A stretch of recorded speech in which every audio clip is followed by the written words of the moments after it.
అదరగొట్టే కారం రంగు రుచి ఆచి కారం పొడి. ఖమ్మం జిల్లాలో మంత్రులు ఉత్తమ్ కుమార్ రెడ్డి, తుమ్మల నాగేశ్వరరావు పర్యటించారు. అశ్వారావుపేటలో పలు అభివృద్ధి పనులకు శంకుస్థాపన చేశారు. అగ్రికల్చర్ కాలేజీలో ఏర్పాటు చేసిన రైతు మేళాలో పాల్గొన్నారు. ఉమ్మడి రాష్ట్రంలో 1989లో అప్పటి జిల్లా మంత్రిగా ఉన్న తుమ్మల నాగేశ్వరరావు ప్రతిపాదించిన వ్యవసాయ కాలేజీ నేడు వేలాది మంది పట్టభద్రులు తయారు చేస్తూ రాష్ట్రానికి గర్వకారణంగా నిలుస్తోందని సంతోషం వ్యక్తం చేశారు. 30 మంది విద్యార్థులతో మొదలైన ఈ కళాశాల నేడు ఒక్కో బ్యాచ్కు 450 మంది విద్యార్థులు చదువుకునే స్థాయికి ఎదిగిందన్నారు.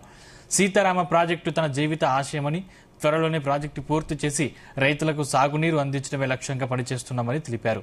రైతులను టెక్నాలజీ వైపు మళ్లించడమే ప్రభుత్వ లక్ష్యమని మంత్రి ఉత్తమ్ కుమార్ రెడ్డి స్పష్టం చేశారు. 50% సబ్సిడీతో ట్రాక్టర్లు, వ్యవసాయ యంత్రాలు అందిస్తున్నామని తెలిపారు. రైతులకు గిట్టుబాటు ధరలు కల్పిస్తూ వ్యవసాయ రంగాన్ని బలోపేతం చేస్తున్నామని చెప్పారు. ఎక్కడికి వెళ్ళినా మేము అశ్వారావుపేట విద్యార్థిని అని చెప్పుకునేటటువంటి మంచి కళాశాలకి ఈరోజు కార్యక్రమం తీసుకున్నాం. దాంట్లో కావాల్సినటువంటి అభివృద్ధి కార్యక్రమాలకి ఈరోజు 8 కోట్ల రూపాయలు వైస్ ఛాన్సలర్ గారు యూనివర్సిటీ నుంచి నిధులిచ్చారు. ఆ కార్యక్రమాల శంకుస్థాపనతో పాటు ముఖ్యంగా సీతారామ ప్రాజెక్టు పనుల యొక్క పద్ధతి రేపు రాబోయే 3 సంవత్సరాల్లో దాన్ని పూర్తి స్థాయిలో కంప్లీట్ చేసి నా యొక్క జీవిత కోరిక ఈ ఉభయ 2 జిల్లాలు కూడా సస్యశ్యామలం కావాలంటే కృష్ణా జలాల్లో మనకి ఏ రోజైనా ఇబ్బంది వచ్చినా 10 లక్షల ఎకరాలకి గోదావరి జలాలతోటి పచ్చగా పామాయిలతోటి 60 జిల్లాల నా రైతు సోదరులు చిరునవ్వుతోటి మన జీవితకాలం ఏ రకమైనటువంటి లోపు లేకుండా వ్యవసాయం సాగాలనే ఏకైక కోరికతోటి ఆ ప్రాజెక్టుని ప్రారంభించాం. ఆ ప్రాజెక్టు ఉత్తమ్ కుమార్ రెడ్డి గారి చేతుల మీదుగా పూర్తి కావాలనే ఆకాంక్షతోటి ఆయన చాలా సార్లు ఇబ్బంది పెడుతున్నా ప్రభుత్వంలో. గత 2 సంవత్సరాలుగా ఆనాడు డిస్ట్రిబ్యూటరీ కెనాల్స్ ని ఇంక్లూడ్ చేయకుండా ప్రాజెక్టు శాంక్షన్ చేస్తే ఇంకా 3-4 వేల కోట్ల రూపాయలు అధికంగా కావాల్సి వచ్చింది. మంత్రి గారిని ఇబ్బంది పెట్టి ముఖ్యమంత్రి గారి యొక్క సహాయంతో వాటిని కూడా మనం శాంక్షన్ చేసుకున్నాం.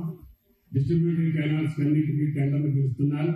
కాబట్టి అన్ని నియోజకవర్గాల శాసనసభ్యులు తప్పకుండా మీరు ప్రయత్నం చేసి వెంటనే ల్యాండ్ అక్విజిషన్ పూర్తి చేసి ప్రతి నియోజకవర్గంలో మీరు కెనాల్ తవ్వుకుంటే నీళ్లు వచ్చేదానికి సిద్ధంగా చేస్తున్నాం.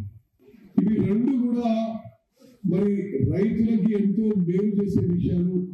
ఇది చాలా అప్రోప్రియేట్ ప్రోగ్రామ్స్ అని నేను భావిస్తున్నాను.